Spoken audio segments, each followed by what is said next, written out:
Chapter 22, Beyond the Threatening Cape. Unlike Columbus, who would aim straight for the Indies, Prince Henry the Navigator had a larger, a vaguer, and more modern destination, true to his horoscope.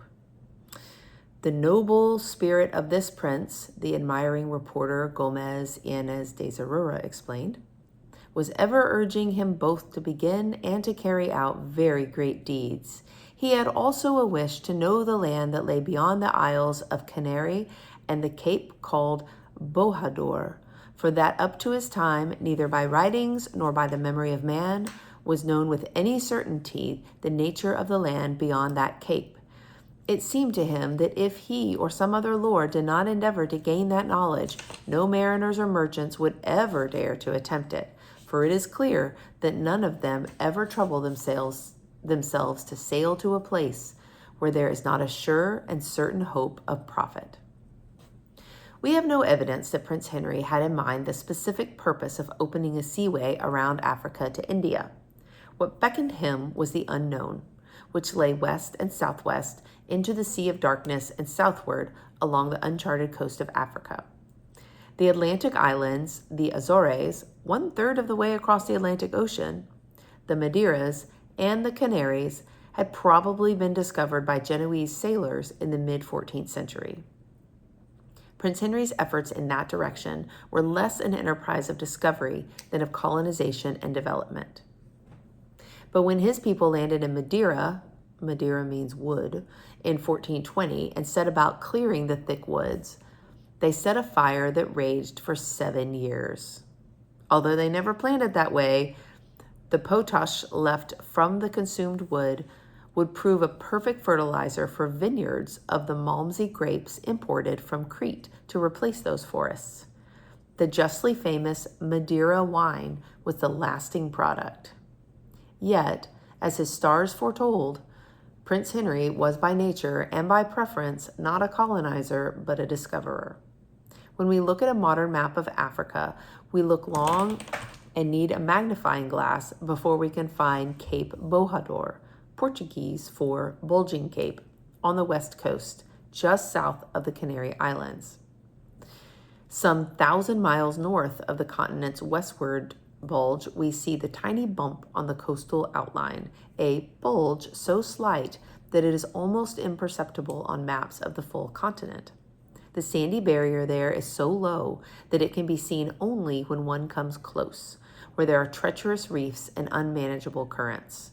Camp Bojador was no worse than a score of other barriers that skillful Portuguese sailors had passed and survived.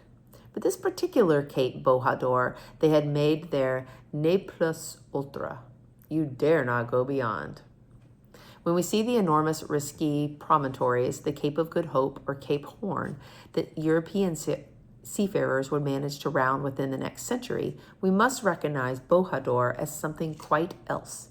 It was a barrier in the mind, the very prototype of primitive obstacles to the explorer. The eloquent Zarura tells us why ships had not hitherto dared to pass beyond Cape Bojador. And to say the truth, this was not from cowardice or want of goodwill, but from the novelty of the thing and the widespread and ancient rumor about this cape that had been cherished by mariners of Spain from generation to generation. For certainly it cannot be presumed that among so many noblemen who did such great and lofty deeds for the glory of their memory, there had not been one to dare this deed. But being satisfied of the peril and seeing no hope of honor or profit, they left off the attempt. For, said the mariners, this much is clear, that beyond this cape there is no race of men nor place of inhabitants, and the sea so shallow that a whole league from land it is only a fathom deep, while the currents are so terrible that no ship, having once passed the cape, will ever be able to return. These mariners of ours were threatened not only by fear, but by its shadow, whose great deceit was the cause of very great expenses.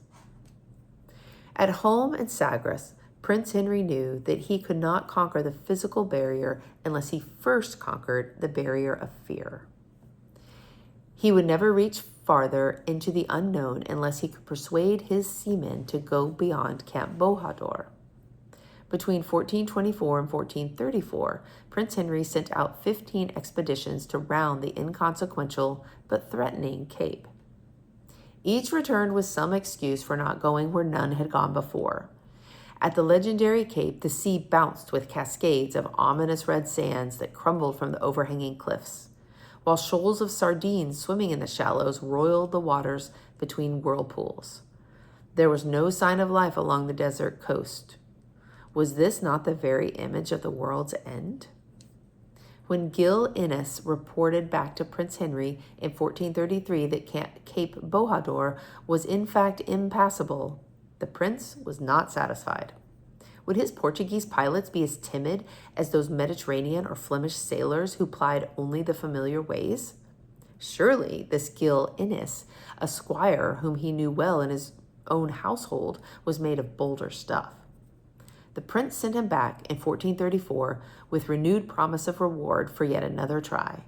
This time, Innes approached the Cape, he steered westward. As he approached the Cape, he steered westward, risking the unknown perils of the ocean rather than the known perils of the Cape. Then he turned south and discovered that the Cape was already behind him. Landing on the African shore, he found it desolate, but by no means the gates of hell. And as he purposed, Zurara reported, so he performed, for in that voyage he doubled the Cape, despising all danger, and found the lands beyond quite contrary to what he, like others, had expected. And although the matter was a small one in itself, yet on account of its daring, it was reckoned great. Having broken the barrier of fear and the shadow of fear, Prince Henry was on his way. Year after year, he dispatched expeditions, each reaching a bit farther into the unknown. In 1435, when he sent out Innes once again, this time with Afonso Baldaya, the royal cupbearer, they reached another 50 leagues down the coast. There, they saw footprints of men and camels, but still did not encounter the people. In 1436, when Baldaya went out again with orders to bring back an inhabitant for the prince to interview at Sagres, he reached what seemed to be the mouth of a huge river, which he hoped would be the Senegal of the silent trade in gold. They called it the Rio de Oro, even though it was only a large inlet and not a river, for the Senegal actually lay another 500 miles farther south. The relentless step-by-step exploration of the Western African coast proceeded year by year, although commercial rewards were meager. In 1441, from Prince Henry's household went Nuno Tristão and Anteo Concalves, reaching another 250 miles farther to Cape Blanco, where they took 2 natives captive. In 1444, from that area, Innes brought back the first human cargo, 200 Africans to be sold as slaves in Lagos. Zurara's eyewitness account of this first European episode in the African slave trade was a painful glimpse of the miseries to come. Quote, mothers would clasp their infants in their arms and throw themselves on the ground to cover them with their bodies, disregarding any injury to their own persons so that they could prevent their children from being separated from them. But Zurara insisted that they were treated with kindness and no difference was made between them and the freeborn servants of Portugal. They were taught trades, he said, were converted to Christianity, and eventually intermarried with the Portuguese. The arrival of this human merchandise from Africa, we are told, caused a change in the public attitude toward Prince Henry. Many had criticized the prince for wasting the public substance in his frolics of exploration. Then those who had been the foremost in complaint grew quiet, and with soft voices praised what they had so loudly and publicly decried. And so they were forced to turn their blame into public praise, for they said it was plain the infant was another Alexander, and their covetousness now began to wax greater. Everybody wanted a share of this promising Guinea trade. When Denis Diaz rounded Cape Verde, the western tip of Africa, in 1445, the most barren coast had been passed, and the prosperous Portuguese trade with West Africa soon engaged 25 caravels every year. By 1457, Alvise da Cadamosto, a Venetian precursor of the Italian sea captains like Columbus, Vespucci, and the Cabots, who served foreign princes, advancing down the coast for Prince Henry, had accidentally discovered the Cape Verde Islands and then went up the Senegal and Gambia rivers 60 miles from the sea. This Cadamosto proved to be one of the most observant as well as one of the boldest of Prince Henry's explorers. By his engaging accounts of curious tribal customs, of tropical vegetation, elephants, and hippopotami, he enticed others to follow. At the time of Prince Henry's death in Sagres in 1460, the discovery of the West African coast had only begun, but it was well begun. The barrier of groundless fear had been breached in what became the first continuous organized enterprise into the unknown. Prince Henry, therefore, is properly celebrated as the founder of continuous discovery. For him, each new step into the unknown was a further invitation. Prince Henry's death caused only a brief hiatus in the exploring adventure. Then in 1469, King Alfonso V, Prince Henry's nephew, in financial difficulty, found a way to make discovery into a profitable business. In an agreement quite unlike any we have heard of before between sovereign and vassal, Fernão Gomes, a wealthy citizen of Lisbon, committed himself to discover at least 100 farther leagues, about 300 miles of the African coast each year for the next 5 years. In return, Gomez obtained a monopoly of the Guinea trade, from which the king received a share. The rest of the story has the inevitability of a steadily rising curtain. Discovery of the whole West African coast by the Portuguese was now a question no longer of whether, but of when. The supposed Portuguese policy of secrecy poses tantalizing problems for the historian because the policy itself seems to have been kept secret. When we chronicle Portuguese advances into the hitherto unknown, we must wonder whether any particular Portuguese voyage was unrecorded because of this policy of secrecy, or simply because it was never made. Portuguese historians have been understandably tempted to treat the absence of a record of pre-Columbian voyages to America as a kind of evidence that such voyages were really made. The Portuguese did have some diplomatic and compelling reasons to advertise their discoveries in America. In Africa, however, they had every reason to conceal both the knowledge they had gained of the actual shape of the coast and the word of the treasure they were extracting there. The records that remain of these earliest Portuguese discoveries in Africa are probably only minimal notices of their exploits. The Gomez contract, we know, produced an impressive annual series of African discoveries around Cape Palmas at the continent's southwestern tip, into the Bight of Benin, the island of Ferdinando Po at the eastern tip of the Guinea coast, and then down southward across the equator. It had taken Prince Henry's sailors 30 years to cover a length of coast that Gomez, under his contract, covered in 5. When Gomez's contract expired, the king gave trading rights to his own son, John, who became King John II in 1481, opening the next great age of Portuguese seafaring. King John II had some advantages that Prince Henry had lacked. The royal treasury was now enriched by the feedback of imports from the West African coast. Cargoes of pepper, ivory, gold, and slaves had already become so substantial that they gave their names to the parts of the continent that faced the Gulf of Guinea.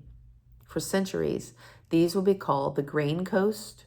Guinea pepper was known as grains of paradise, the Ivory Coast, the Gold Coast, and the Slave Coast. King John protected Portuguese settlements by building Fort El Mina, the mine, in the heart of the Gold Coast. He supported land expeditions into the interior, to the backcountry of Sierra Leone, and even as far as Timbuktu. And he pushed down the coast.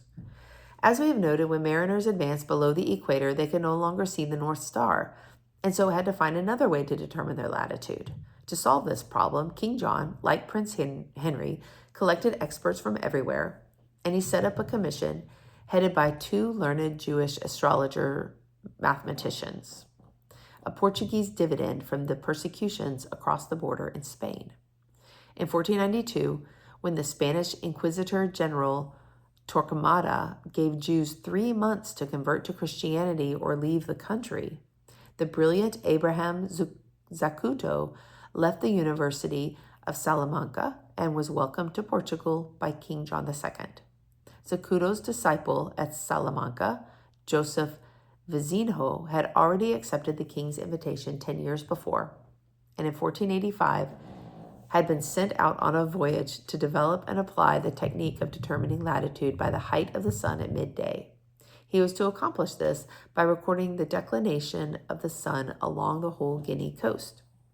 The most advanced work for finding position at sea by the declination of the sun, as would be necessary in sailing below the equator, was the Almanac Perpetuum, which Zacuto had written in Hebrew nearly 20 years before. After Vizinho translated these tables into Latin, they guided Portuguese discoverers for half a century. Meanwhile, King John, carrying on Prince Henry's work, kept sending his discovery voyages farther down the West African coast. Diogo Cao reached the mouth of the Congo, 1480 to 84, and began the custom of setting up stone markers, pedros, surmounted by a cross, as proof of first discovery and tokens of Christian faith. These advances down the coast brought new rumors of the famous but still unseen Prester John. While Prince Henry's first objective was to move into the unknown, another objective, his chronicler Zorora reported, was to know if there were in those parts any Christian princes in whom the charity and love of Christ was so ingrained that they would aid him against those enemies of the faith.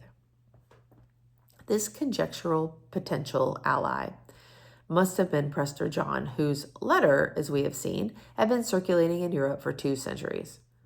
By this time, the locale of the legendary priest king had been transferred from furthest Asia to Ethiopia. Whenever one of Prince Henry's voyages found another great river, the Senegal, the Gambia, the Niger, debouching on the west coast, he found a new hope that this at last might be the Western Nile that would lead to Prester John's Ethiopian kingdom. When King John II's men reached Benin at the eastern tip of the Gulf of Guinea, he received the interesting report that the kings of Benin had sent gifts to a king called Ogane, whose realm was 12 months' journey inland to the east, and who returned gifts inscribed with small crosses. Prince Henry had already unsuccessfully tried to make contact with Prester John by journeys inland, and King John II's own envoys to Jerusalem had also failed to find him. By 1487, King John II had organized a 2-pronged grand strategy for reaching the long-sought Christian ally. He would send one expedition southeastward overland and another by sea around the African coast. If there really should be a sea passage to India, a Christian ally was more desirable and more necessary than ever, not only for crusading, but also to serve as a way station and supply base for future trading enterprises. The overland expedition that left Santarem on May 7th, 1487, like others before it, was characteristically small, consisting of only 2 men. After considerable search, the king had chosen Pero da Covilha, 1460 to 1545, and Ofanzo de Paiva for the dangerous assignment. Covilha, a married man with children in his late 20s, had already proven himself bold and versatile. He had spent much of his life abroad and had taken part in ambushes in the streets of Seville, had served as the king's secret agent at the court of Ferdinand and Isabella, and had undertaken diplomatic missions to the Barbary states in North Africa. Covilha's mission to Tlemcen, famous as the Grenada of Africa, and then to Fez, accustomed him to the Muslim ways, which did not vary much from Morocco to Calicut, and so equipped him to travel through Islam without rousing suspicion. While in those days knowledge of Arabic was not unusual in Portugal, his contemporaries praised Covilhã as a man who knew all the languages which may be spoken by Christians, Moors, or the heathen. An attractive man of courage and decision, he also possessed the required powers of observation of memory. Of his companion, Paiva, we know only that he was a gentleman of the court and that he too spoke Spanish and Arabic.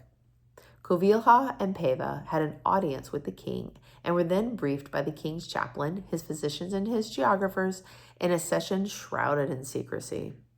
From the plans presented in Portugal some time before by Christopher Columbus, these experts had drawn information that was expected to be useful. A Florentine banker in Lisbon gave the travelers a letter of credit, which they drew on for expenses as they moved eastward through Spain and Italy. At Barcelona, they took ship for Naples, then sailed to Rhodes. There, as they took off into Muslim territory, the knowledgeable Knights Hospitallers of St. John of Jerusalem warned that they would now be no more than Christian dogs. The prospering agents of Venice and Genoa whom they would encounter would want no Portuguese competition.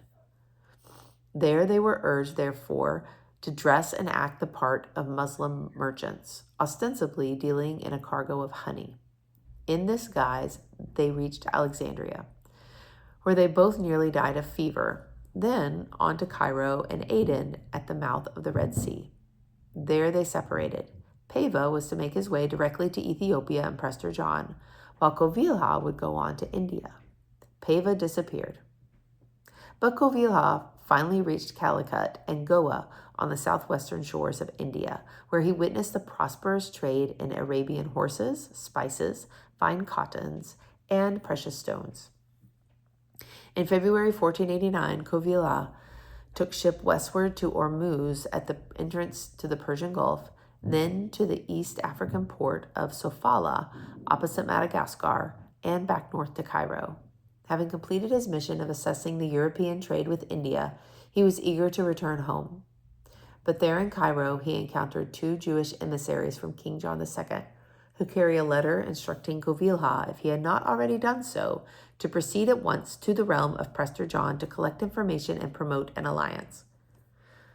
Unable to disobey his sovereign, Covilhã took up the mission, meanwhile sending to King John a momentous letter with all he had learned about Arab seafaring and the commerce of India. In 1493, after a side trip to Mecca, 6 years after his departure from Portugal, he finally arrived in Ethiopia. In this realm of Prester John, actually ruled by Alexander, Lion of the tribe of Judah and King of Kings, he became a Portuguese Marco Polo, so useful at court that the king would not let him leave. Convinced that he would never return home, Covilhã married an Ethiopian wife who bore him several children.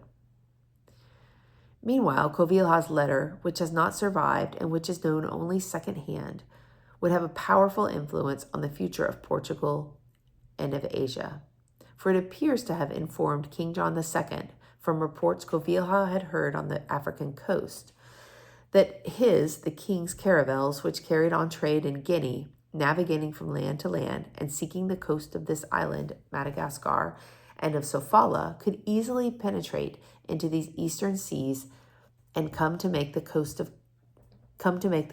Calicut, for there was sea everywhere.